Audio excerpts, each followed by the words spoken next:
Hello everyone, welcome back to Dungeon Brew, where we dive into all things homebrew. Today we're talking about a big part of ttrpgs that can be tricky to get right: social encounters. Stay tuned. Welcome to Dungeon Brew. Social encounters in role-playing games are more than just talking to NPCs or moving the story forward. They involve diving into a world filled with political plots, different beliefs, and characters with their own goals.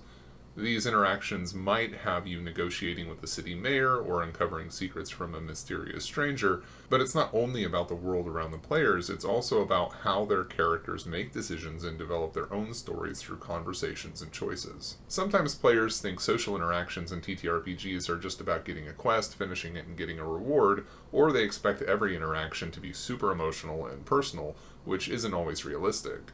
As a GM, you have the chance to make these interactions richer by creating NPCs with complex reasons and relationships for players to discover. A good tip for making these interactions feel real is to think about why NPCs do what they do, both in the short term and the long term. For example, if they're being hired by a local lord, does the local lord want bandits gone to keep the peace, or is he trying to take control of more land? Has he heard of the PCs before and thinks they would be well suited to the work, or does he think that they are unknown so he can take advantage of them? Understanding and conveying these motivations can turn a simple fetch quest into a web of intrigue that makes the players think harder and get more involved. But be careful not to let players find out everything about an NPC with just one clever question or one insight roll. Instead, let them learn about the NPC's personality, trustworthiness, and motivations through the course of conversation and interaction over time. While on the subject of motivations, I want to talk briefly about how I structure motivations for my NPCs. They fall into three categories: minor, moderate, and major motivations. Minor motivations represent short-term objectives for your NPC, such as ensuring a timely delivery of goods or resolving a recent squabble with a neighbor. They are immediate concerns or tasks that demand the NPC's attention. These motivations may be resolved relatively quickly, either through the NPC's own efforts or with the help of the PCs. Once fulfilled, minor motivations give way to new challenges or opportunities in the same way they do in our own lives. Short-term goals often represent the needs of the NPC, and they cannot be ignored. Moderate motivations are mid-range objectives that your NPC aims to achieve, such as establishing a successful trade partnership with a neighboring town or securing a political alliance to bolster their influence. These are aspirations of the NPC. These motivations typically require more sustained effort and resources to accomplish compared to minor motivations. They may involve multiple steps or require the NPC to overcome significant obstacles along the way. As a result, these motivations can allow for PCs to be involved with the NPC for longer periods of time as they work through the various obstacles to help the NPC achieve their goal. Once achieved, moderate motivations can lead to new opportunities or challenges for the NPC to pursue, which might be as simple as moving on to the next trade partnership. Major motivations are long-term aspirations or core driving forces behind your NPC's actions and decisions. Examples include seeking revenge against a sworn enemy who wronged them in the past, or striving to ascend to a position of power and authority within a community or organization. Major motivations often shape the NPC's entire life trajectory and can drive them to undertake bold and ambitious endeavors. Achieving or failing to achieve a major motivation can have profound consequences not only for the NPC but also for the world around them. Major motivations are slow to accomplish and slow to replace, but can endear the PCs to them for life. Alright, so moving on from motivations, how you show an NPC's personality can affect how your players interact with them. An NPC might be good and seem unfriendly or shady, pushing players to see past their first impression.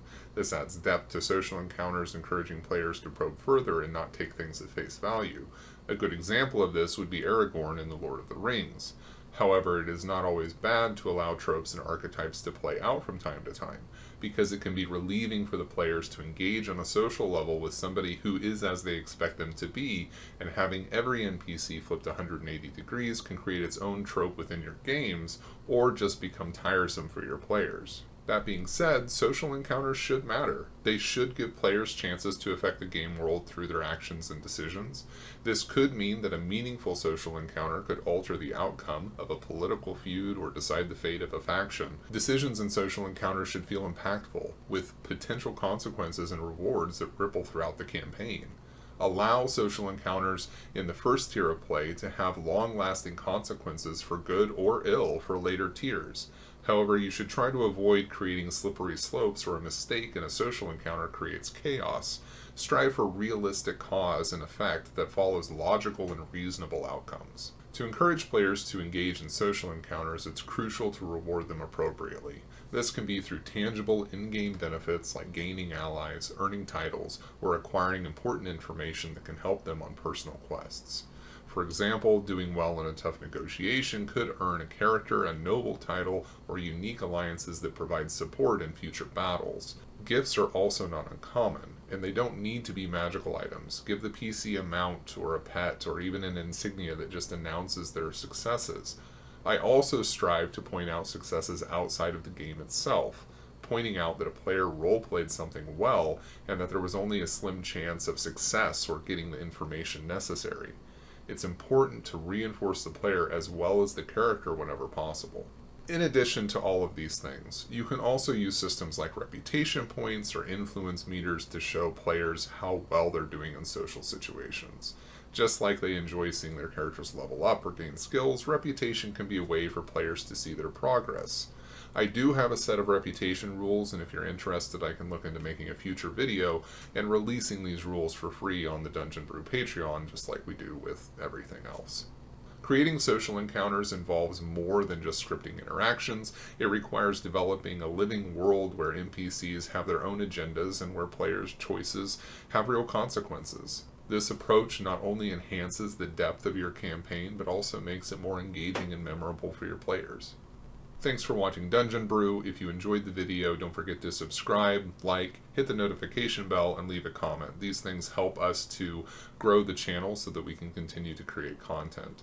If you haven't already, you can also follow our Patreon page where all of the content that we talk about and all of the forms that we're creating and all of the other tools and things we make are free.